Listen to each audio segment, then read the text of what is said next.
To sem se hotel vprašati, če kaj mnogo glede Patrija, tudi glede tega finskih kriminalistov, ki pridejo čez en teden v Slovenijo, če se kaj napovedali tudi pri vas, če jih zanima kakšna dokumentacija, če se policija slovenska že kaj napovedala pri vas, če je OVS že dal kakšne sledke od sebe.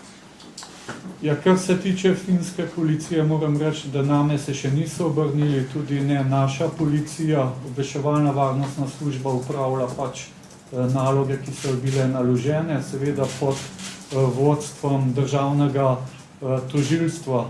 Zdaj, kaj je novega v tej zadevi Patrija, ne vem. Jaz sem pričakoval, da mi boste vi kaj povedali novega skozi vprašanje. Mogoče kakšen nov virman najdel, kakšno novo podjetje, ne vem. Tako da jaz v tej zadevi nimam kaj novega povedati. Samo to, da je pač ta posel bil do sedaj najbolj transparenten. Tako transparentnega posla v obrambnem sistemu še ni bilo.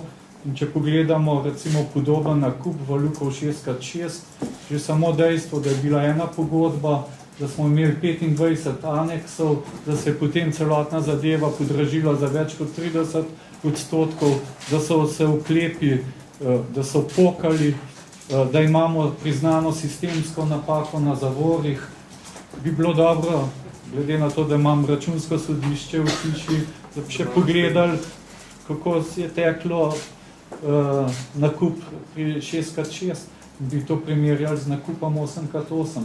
Ta primerjava bi bila izjemno zanimiva. Ampak se nam zdi, da so že kakšni dovolj teh znakov, da bi se uveljavila protikorupcijska klavzula, še ne?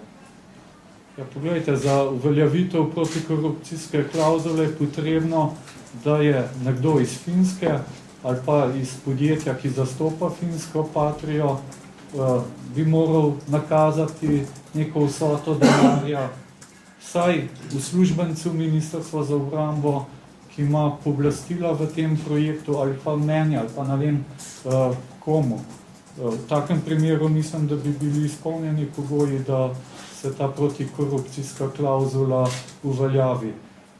Težko se pa uveljavi na podlagi mnenja protikorupcijske komisije, ki pravi, da oba ponudnika nista bila v enakem položaju in da je iz tega naslova zaslediti elemente korupcije. Jaz sem pričakoval od komisije za protikorupcijo kaj več, da mi kakšen virman pokažejo, kako je kakšno podjetje nekomu kaj nakazalo.